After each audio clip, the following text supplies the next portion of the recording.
Investigators taking a hard look at possible motives and whether James Field acted alone in allegedly plowing his car into a crowd of counter-protesters to a white supremacist rally.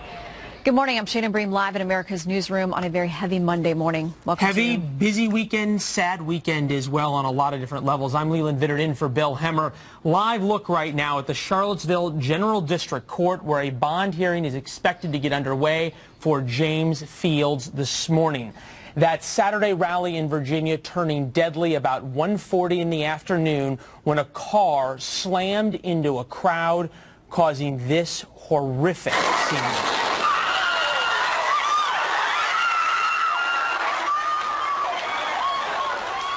And then the car backing up. The car rammed into a gathering of counter-protesters, killing one person and injuring 19 others. Police say, as you might imagine from this video, it was no accident, and now the feds are on the case. Here's Attorney General Jeff Sessions. It doesn't meet the definition of domestic terrorism in our statute. We will charge and advance the investigation toward the most serious charges that can be brought, because this is an unequivocally unacceptable and evil attack that cannot be accepted in America. And we are learning new details about the victim. Her name, Heather Heyer, 32 years old, who was taking part in the demonstration against white supremacists. A witness describes that disturbing scene. All I saw were people flying away, and then I saw a car. I saw a windshield smashed. I saw a bumper torn. I saw it peel away, and then I looked to my left, and I saw Heather Heyer lying on the ground. Ellison Barber live in Charlottesville, Virginia, home of UVA and a city changed forever. Ellison, when does this suspect head before the judge? He's expected to head before a judge for a bond hearing this morning. That could happen this hour or next. He's facing charges locally, second-degree murder, malicious wounding, and hit and run. There's also, as you said, Leland, a federal investigation. DOJ and the FBI say they've launched a civil rights investigation into the attack. A senior DOJ official familiar with the investigation here tells Fox News that they're also trying to see if James Fields Jr. had any help planning this attack. Police say Fields drove a Dodge Charger down the road where I'm standing now, hitting two other cars and a group of people protesting the white nationalist rally that was set to take place Saturday around noon. Attorney General Jeff Sessions said that this meets the definition of domestic terrorism. And Leland, that's something that a lot of people here in Charlottesville, especially victims, have been saying they want to hear people say. They say people shouldn't mince words. They want people to call this what this is, domestic terrorism. Take a listen. It's a terror attack. It's a hate crime. 100% hate crime. And Donald Trump won't call it that. That man speaking is named Marcus Martin. He was injured in the car attack on Saturday. He has a broken leg. He said he heard the car coming this direction, heard screeches, and pushed his fiance out of the way. She was not hurt. One of their friends was Heather Heyer. She, of course, passed away. Leland? All right, so we have the one death in Heather Heyer, a tragedy for sure. How many others injured in that crash? Obviously, a car heading into a crowd. A lot of folks headed to the hospital. Any news on how they're doing? Well, and all paramedics transported 20 people to UVA Medical Center as of yesterday. Of the 19 that were still being treated with the injuries, the hospital said 9 were able to go home to their families. 10 were still being treated. As of yesterday, they were all fortunately listed in good condition. That was a big improvement because Saturday night, Leland, they were telling us that 5 were in critical condition and 4 were in serious. So again, as far as we know, all of the people still at the hospital today are in good condition. Back to you. All right, Ellison Barber in Charlottesville, back to you with news from that bond hearing. Ellison, thank you. Shannon's got a little bit more. Meanwhile, the administration facing criticism for its response to Charlottesville. The White House looking to correct the record after President Trump failed to directly condemn white supremacist groups. We're closely following the terrible events unfolding in Charlottesville, Virginia.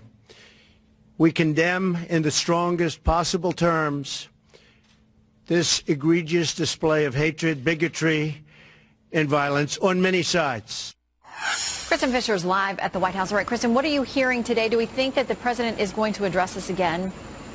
Well, Shannon, the Attorney General, Jeff Sessions, just said that he believes that President Trump will address this issue again today. If and when he does, the big question will be, does he finally explicitly condemn in person the white supremacists responsible for a lot of the violence this weekend down in Charlottesville? After failing to do so in his initial statement and after receiving just a tremendous amount of blowback from people within his own party, the White House put out a statement yesterday really trying to clarify that initial statement. It read, quote, "The president said very strongly in his statement yesterday that he condemns all forms of violence, bigotry, and hatred. And of course, that includes white supremacists, the KKK, neo-Nazis, and all extremist groups."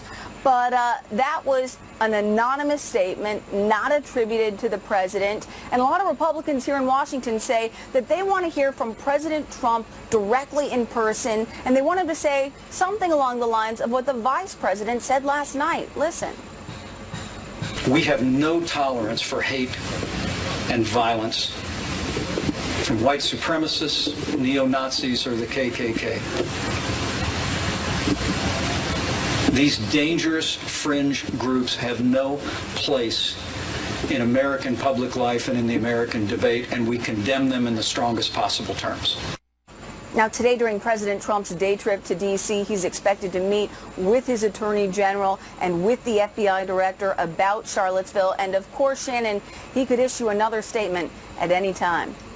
All right, so are we hearing from any of these white nationalist groups? How are they reacting?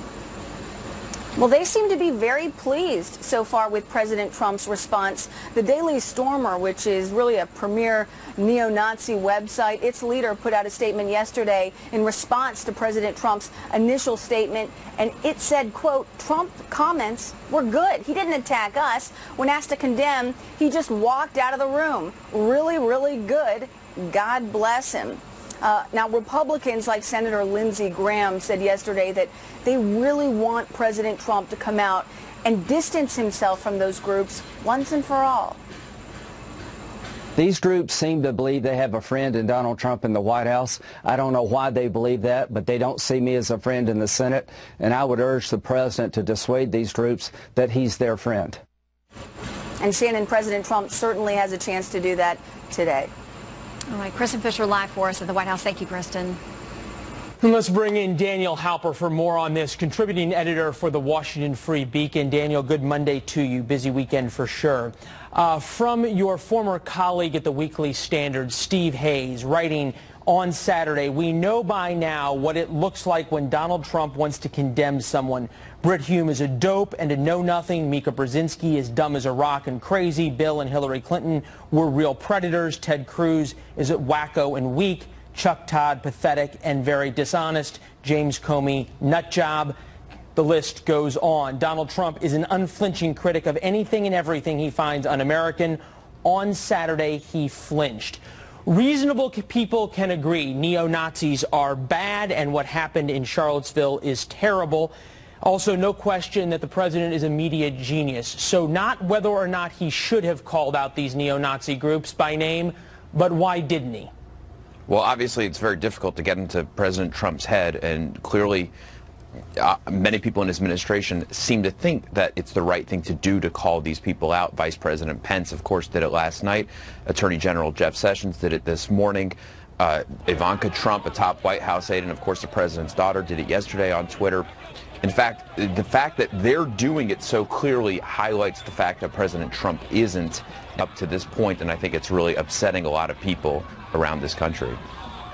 The president doesn't seem to be getting a lot of support, even from members of his own party, for not doing it. Even Cory Gardner, Republican senator from Colorado, sort of calling him out by name on Twitter, saying you need to do this. But in fairness to the president, the liberal media and some of the liberal groups that are so aghast that he will not call these neo-Nazi groups out are the same groups that were just fine with President Obama not calling Islamic terror. Is there a double standard?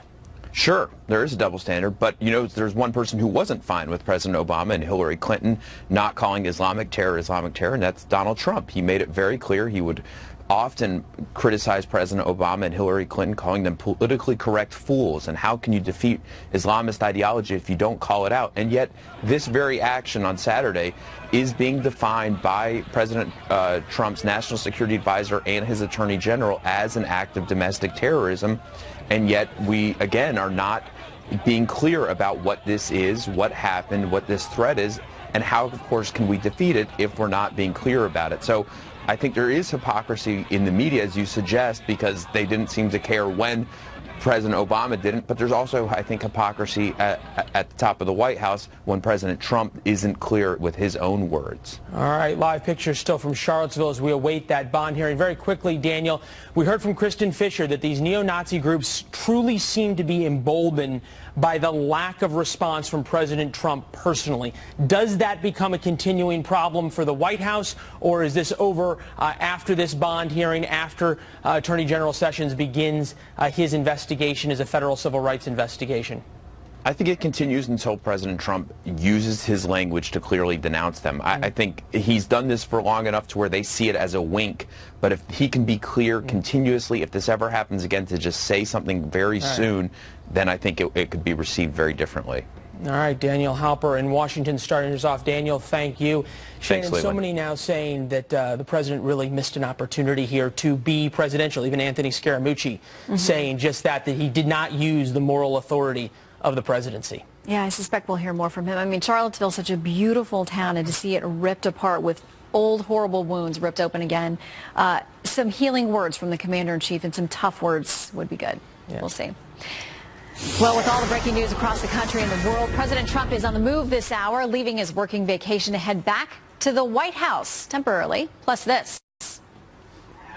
Each time they test another missile, or if they should conduct a nuclear weapons test, they develop expertise, they expand the envelope, and so it is probably fair to say that they are moving towards that at an ever-alarming rate. CIA Director Mike Pompeo sounding the alarm about North Korea. So just how possible is a nuclear confrontation with the rogue regime? What the director says coming up.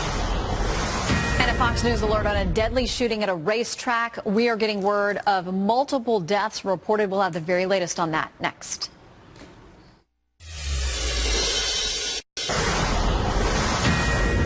Nothing imminent. You've seen what the Defense Department has said on our side. You've seen the reporting about what the North Koreans are doing and not doing. There's nothing imminent today. But make no mistake about it, the continuation, the increased chance that there'll be a nuclear missile in Denver is a very serious threat, and the administration is going to treat it as such. That's CIA Director Mike Pompeo on Fox News Sunday, downplaying the possibility of a nuclear conflict immediately with North Korea, but also stressing that the U.S. is keeping up its guard. Joining me now, Jillian Turner, former national security staffer under Presidents George W. Bush and Obama, and a Fox News contributor. Good morning, Jillian. Good morning, Shannon. Okay, obviously a lot has gone on in decades with North Korea. This is not a new problem. There have been negotiations, there have been deals all along the way. I want to play something from previous CIA Director Leon Panetta talking about this president, how he's dealing with this threat. And very frankly, his use of rhetoric, particularly with regards to North Korea, fire and fury and lock and load, I think has frankly created even greater tensions in that part of the world.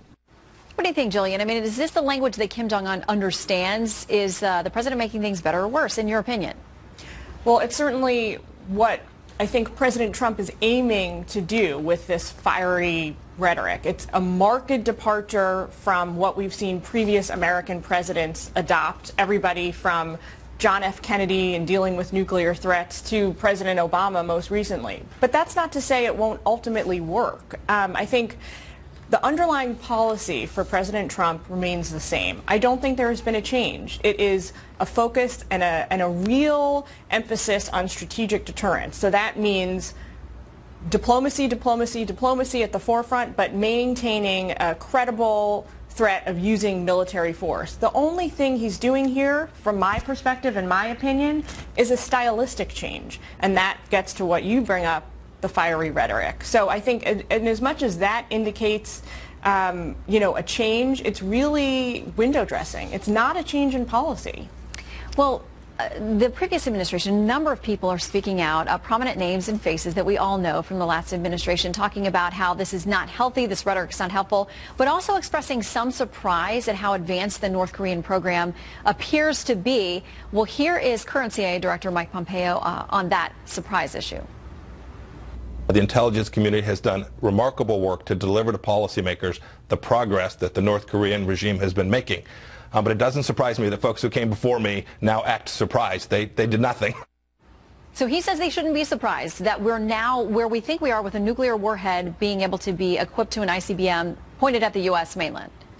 I think it's fair for Director Pompeo to point out that the intelligence community and the policymaking community in Washington knew about these advances. That is true. I don't think it's fair of him to say that these previous administrations, quote, did nothing, as he said. I think that that's a bridge too far. And I think that it's incumbent upon him as the CIA director in this situation to not criticize, to not go political and go in this direction. I don't know why he decided to do this on this interview, but it seems to be consistent across the administration right now that they want to really point out to the American people that the situation we're facing now is not their fault. And I think that's besides the point. And I think what the American people really care about is going forward, what are we doing? What is the plan? What are you planning to do, Mr. President? And that should have been the focus of the interview rather than this blame game. Well, the chair of the Joint Chiefs of Staff, General Dunford, is traveling overseas, South Korea, Japan, China, talking with our allies in the region who are very much in the crosshairs. He says that the last thing they want to do is to get to war. That is absolutely the last thing that anybody wants to see happen. The North Korean, the official state news agency there says if any kind of conflict erupts on the peninsula, it cannot help but lead to a nuclear war. It sounds like there's plenty of rhetoric on the other side as well. Yeah, absolutely. But I think if we pay attention to really what not exactly President Trump is saying, but what his administration is doing, we see the president himself, we see Secretary Rex Tillerson, and we see Secretary Mattis pushing the gas pedal as hard as they possibly can on diplomacy.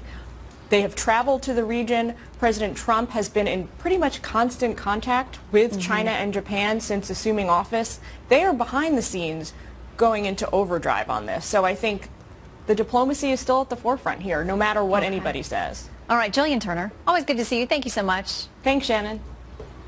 It happened again. Illegal immigrants found locked inside a stifling tractor trailer parked just a few miles from the Mexican border. The latest in the investigation and what happened. Plus, former White House Communications Director Anthony Scaramucci speaking out for the first time since he was fired from the job, why he believes there is a plot in Washington to remove President Trump from the White House.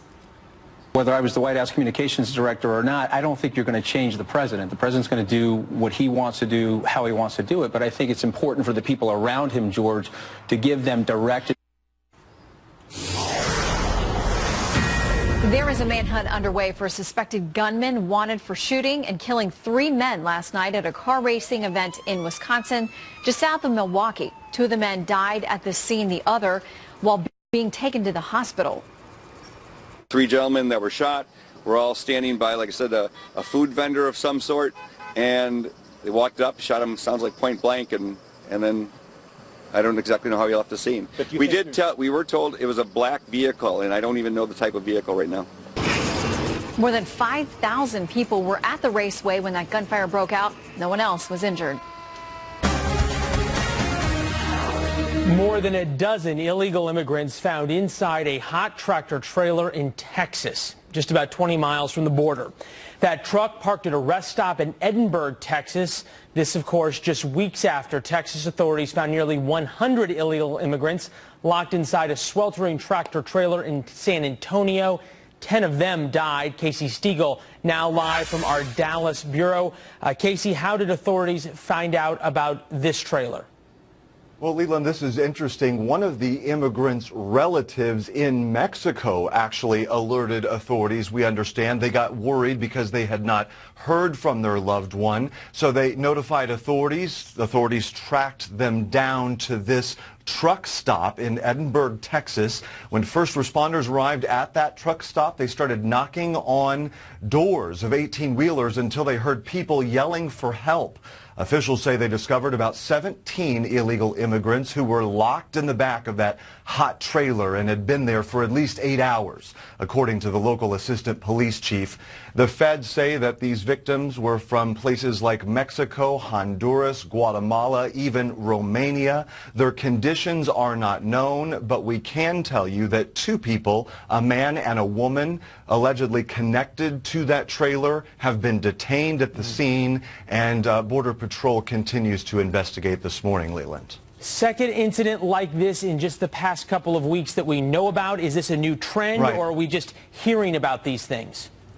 I think that we're just hearing about it. Unfortunately, local authorities say this happens all too often, and when the temperatures get high, like here in Texas in the summer, that's when things can get dangerous. Last time, less than a month ago, you remember, 10 people, as you referenced, died after federal authorities found nearly 100 illegal immigrants packed in the back of this semi parked in a San Antonio Walmart at the end of the last month. The driver, this man, 60-year-old James Matthew Bradley, was arrested at the scene and has already appeared in court facing federal smuggling charges. Bradley claims he did not know people were inside his trailer, despite eyewitness testimony that those trapped immigrants were banging on walls and screaming for help at the time. So something that we're going to have to continue to watch here in Texas with this most recent incident over the weekend, Leland. Casey Stiegel. Casey, thank you. Shannon? Well, back to our top story of the day. The man suspected of plowing his car into a protest on Saturday is going to face a judge less than an hour from now. That's the spot. We're going to take you there live. And Vice President Pence defends the president against critics of his comments about the deadly violence in Charlottesville. I will say I take issue with the fact that many in the national media spend more time criticizing the president's words than they did criticizing those who perpetrated the violence to begin with. The White House on defense, even as the Justice Department launches a federal investigation. Our panel will debate it. Plus, just watch it at the PGA Championship. Here was the putt, Justin Thomas. It's on the edge, but will it keep him from glory? Wait for it.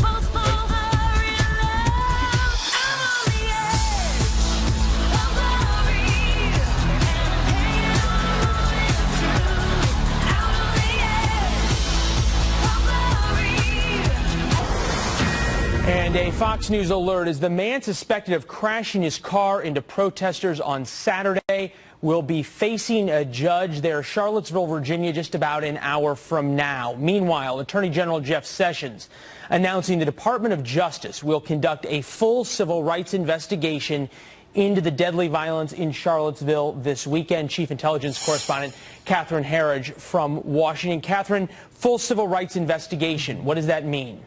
Well, thanks, Leland, and good morning. A Justice Department official familiar with the investigation tells Fox News the department has opened a federal civil rights hate crime investigation, and it's not limited to the driver, and it will consider if others helped with the planning. This morning, the Attorney General Jeff Sessions said there is no higher priority. You can be sure that this Department of Justice in his administration is going to take the most vigorous action to protect the right of people like Heather Heyer to protest against racism and bigotry, right to assemble and march, and we're going to prosecute anybody to the full extent of the law. While the motive is not yet clear, the officials said they have enough evidence to date to be suspicious that the suspect intended to send a message and not just harm the immediate victims. Domestic terrorism includes criminal acts that are dangerous to human life and to be intimidate or coerce a civilian population. Attorney General Sessions is now working directly with the newly confirmed FBI Director Christopher Wray. FBI agents are on the scene both in Virginia and in Ohio with law enforcement officials with the state of Virginia. The case is being jointly investigated by the FBI, the United States Attorney's Office for the Western District of Virginia, and the Civil Rights Division. Leland. All right, those charges in Charlottesville, state charges back to Charlottesville as it happens. Catherine, thank you. You're welcome. And amid the heartbreak there in Charlottesville, Vice President Mike Pence defending President Trump against critics of his response to the deadly violence. The vice president slamming the news media, saying the president was right in condemning all extremist groups. Attorney General Jeff Sessions echoing that point. The president, I suspect, will be talking to the country again soon, maybe today. There's no doubt about it. He opposes these kind of radical racist bigotry that these organizations espouse.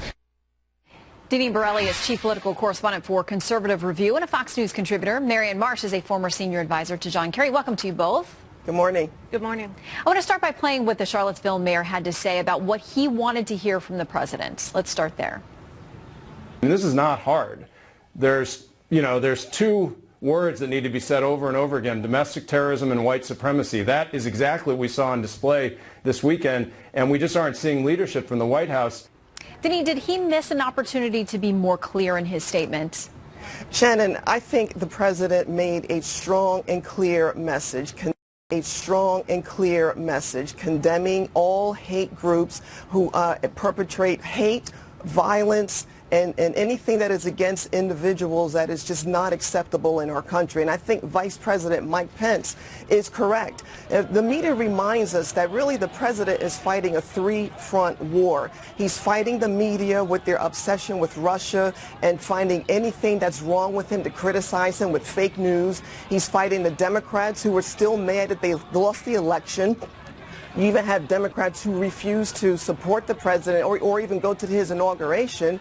And then you have those, the never-Trumpers, who just don't want to support the president in any way, shape, or form. So again, I think he issued a strong condemnation against those hate groups. And it's a shame that Americans are not seeing it that way. And just to be clear, I want to tell folks exactly what he said in his first statement there. He said, we condemn in the strongest possible terms this egregious display of hatred, bigotry, and violence on many sides. He went on to say no citizen should ever fear for their safety and security in our society. What was lacking in that for you, Marianne? Everything. It's too little too late. Pence can say what he wants. Ivanka Trump can say what she wants. Jeff Sessions can say what he wants, but nothing will clean up what Donald Trump did not say on Saturday. He did not condemn neo-Nazis. He did not condemn racists. He did not condemn fascists who brought their hatred and violence and death to the streets of Charlottesville. So he can try to clean that up this afternoon, 48 hours later. It is too little too late. And this should be no surprise. The very people who are in the streets of Charlottesville in militia gear are the very people who supported him throughout his campaign and will continue to support him down to his last days. We saw this on the campaign trail. We saw it at the rallies. We saw David Duke, the head of a leader in the KKK, trying to hold him accountable for promises he made during the campaign. Donald Trump will never condemn two sets of people: Vladimir Putin and the hate-filled people who are not only in the streets of Charlotte Saturday, they're coming here to Boston this Saturday, and they're coming to cities across this country to make a point that they're trying to defend Donald Trump, who made commitments to them that no leader of the free world should make. At the same time, mercifully, most of America is starting to turn their back on Donald Trump.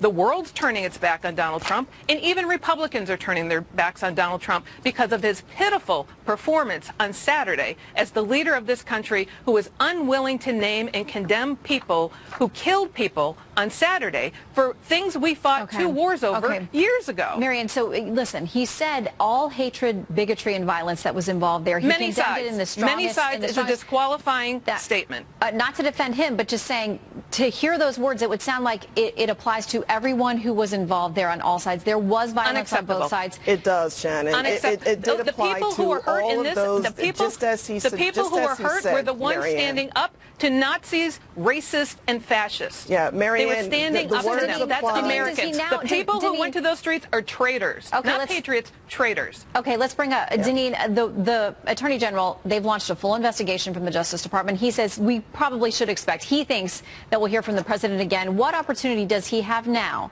to make clear that these groups have no place, they don't have his support, they're not his friends? What can he do if he does speak again today? And if I could just clarify something, because President Trump's base were the forgotten men and women that he talked about on the campaign and that he is addressing on a daily basis to improve our economy and improve our job situation in our country. And to answer your question, Shannon, the response will be the same, I believe, to condemn anyone, any forms of hatred, of bigotry, of violence that occurs in this country, because it is completely unacceptable. And for anyone to equate the president on those terms, in terms of supporting these individuals, these outliers in our country, I think is outrageous and ridiculous. All right, we got to leave it there for now, but there's much more coming from Charlottesville. We're going to hear about the charges against the suspect, and the death of Heather Heyer is the one thing that we should not all forget in this. Yes. Deneen and Marianne, thank you both very much. Thanks. Thank you. Anthony Scaramucci speaking out for the first time since his abrupt removal from the White House. He's got to bring in loyalists to him, and he's got to bring in, I think, a different strategy than the one they're deploying. He's done a tremendous amount. I think he's done way better in terms of progress as president than's been prominently displayed. But why does Scaramucci also claim there could be a plot to get President Trump out of the Oval Office? That's ahead.